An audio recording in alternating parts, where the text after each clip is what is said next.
सीताराम जय सीताराम सीताराम जय सीताराम सीताराम जय सीताराम सीताराम जय सीताराम सीताराम जय सीताराम सीताराम जय सीताराम सीताराम जय सीताराम हर गिरजा कर भय हर गिरजा कर भयउ विवाहु सकल भुवन भर रहा सकल भुवन भरि रहाउ छाऊ सीताराम जय सीताराम सीताराम जय सीताराम सीताराम जय सीताराम जय सीताराम जय सीताराम।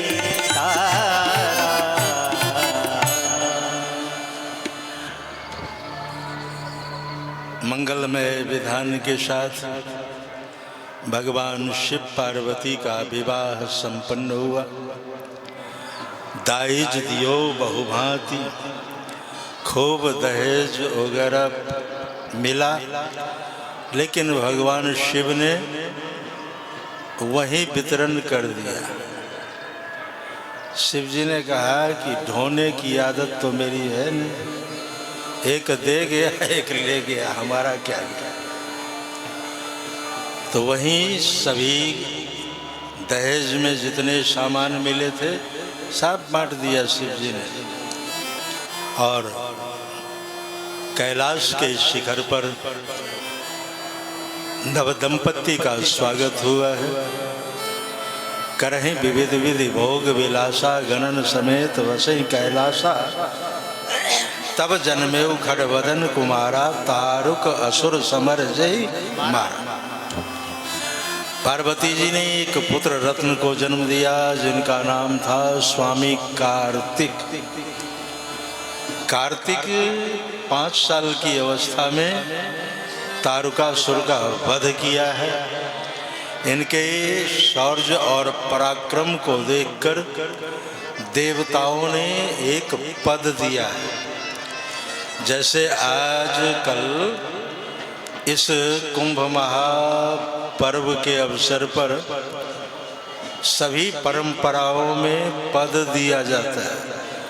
कहीं महामंडलेश्वर का पद, कहीं जगत गुरु रामानुजाचार्य का पद, कहीं जगत गुरु रामानंदाचार्य जी का पद, कहीं जगत गुरु द्वाराचार्य जी महाराज का पद, कहीं जगत गुरु निम्बारकाचार्य जी महाराज का पद, माधवाचार्य जी महाराज का पद। तो ये सब पद दिए जाते हैं किसी विशेष अवसर पर। शंकराचार्य जी का पद। तो इस मेला क्षेत्र में ये सब समारोह का आयोजन हो रहा है और सभी लोग उसमें सम्मिलित हो रहे हैं। यहाँ तक धूल आ रहा है। ये सभी भक्तों के चरण रज है। सब जो है धूल उड़ रहा है।